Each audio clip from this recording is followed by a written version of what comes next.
In the great festering sea of human feces that represents what we laughably refer to as modern entertainment, there's few shows that have garnered quite as much mockery, scorn and derision as Batwoman, one of the most wretchedly, unapologetically and hilariously awful products of human endeavour since Late Night with Lily Singh.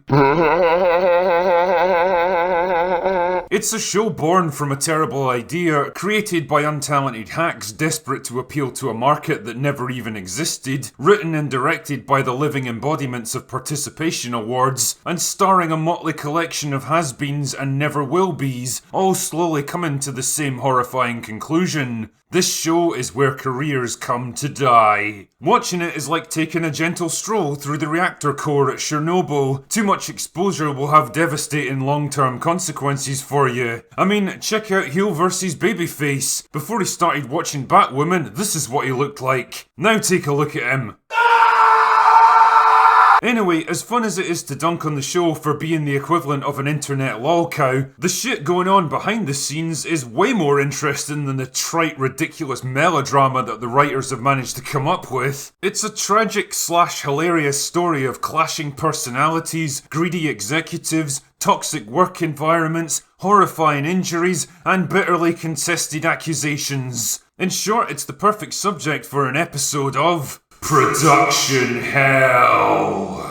The series we would come to know as Batwoman began its life in 2018 as an addition to the CW's rapidly expanding Arrowverse. Basically, the homeless man's version of the MCU, only with none of the production values, talented actors, or competent writers. The intention was to focus on the character of Kate Kane, the cousin of Bruce Wayne who takes up the mantle of fighting crime in Gotham City after the Dark Knight does what every straight white male character is expected to do these days: neatly step aside and make way for someone more diverse. And diverse she was. See, about 10 years earlier, DC Comics had retconned Kate Kane to be a lesbian woman of Jewish descent, which went down about as well as you'd expect with comic book fans.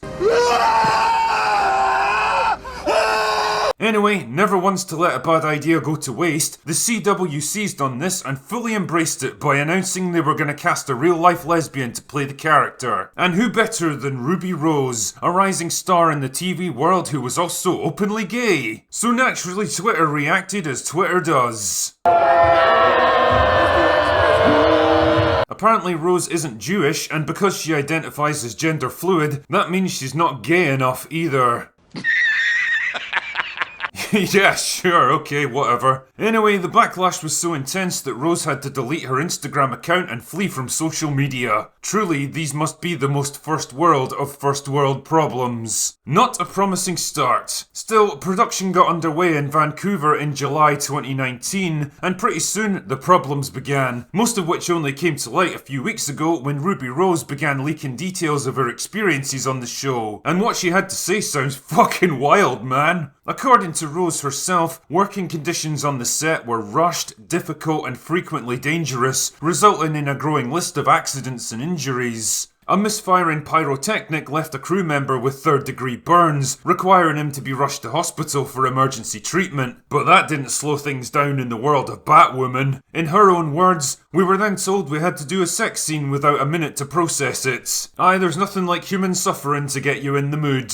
She also alleges that several stuntmen were injured trying to film hastily choreographed fight scenes, and that a personal assistant was left paralysed after a bucket ladder collapsed on her head. Jesus Christ, this place sounds like a fucking death trap. All was not well amongst the cast either. According to Rose, Dougray Scott was growing increasingly unhappy with the show, approached his agent about ways to get out of it, and when he found out he couldn't, he started causing problems on sets. Quote, "Dougray hurt a female stunt double. He yelled like a little bitch at women and was a nightmare. He left when he wanted and arrived when he wanted and abused women." That doesn't sound good at all. Things quickly went from bad to worse when Rose herself got seriously injured filming an action scene, herniating several discs in her back and leaving her unable to walk without emergency surgery. Jesus, if someone told me a voodoo priest had put a curse on this show, I would absolutely believe them because it sounds like a fucking nightmare. Anyway, no sooner was she out of surgery than she claims the studio contacted her and told her if she didn't get back to work within 10 days, quote, "the whole crew and cast would be fired and I'd let everyone down and I'd just lost the studio millions."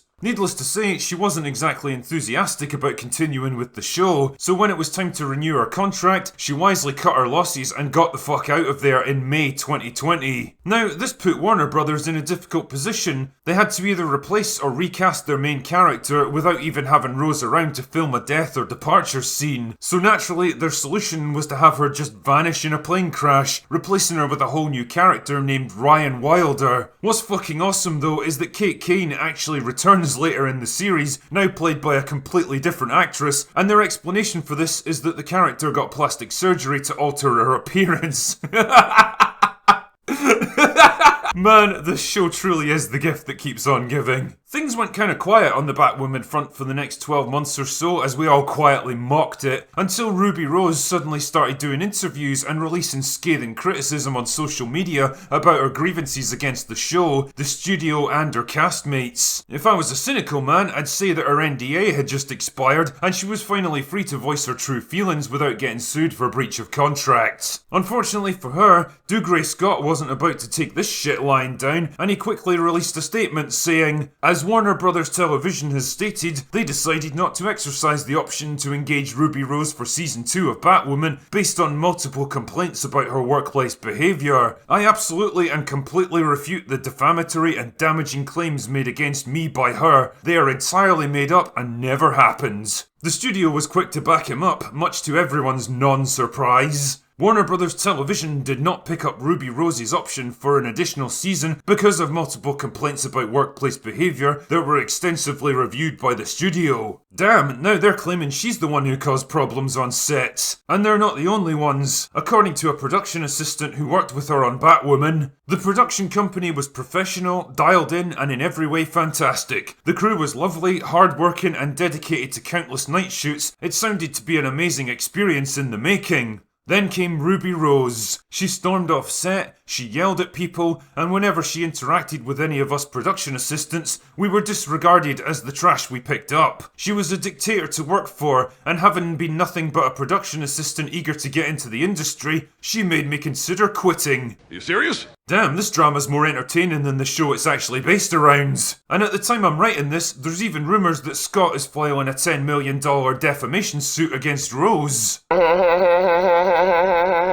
Now, I've never worked on Batwoman, thank fuck, and I don't personally know anyone who can confirm or deny these accusations, so I'm not even going to pretend I know who's actually telling the truth here. Maybe the studio is trying to silence and bully Ruby Rose for daring to speak out against them, or maybe she really was a spoiled, entitled diva who made everyone's life miserable. Maybe Dougray Scott really was a total asshole who yelled at people, or maybe he was a professional actor doing his best in extremely difficult circumstances. Then again, maybe the truth lies somewhere in between. Either way, the thing that's both hilarious and tragic about this whole situation is that all these devastating injuries, career-damaging accusations, and financially destructive lawsuits are centred around a crappy, low-budget lol cow of a show that nobody even watches in the first place. Out of all the hills to die on in this world, Batwoman has got to be the most undeserving mound of shit that I could imagine. But hey, it's fucking funny to talk about.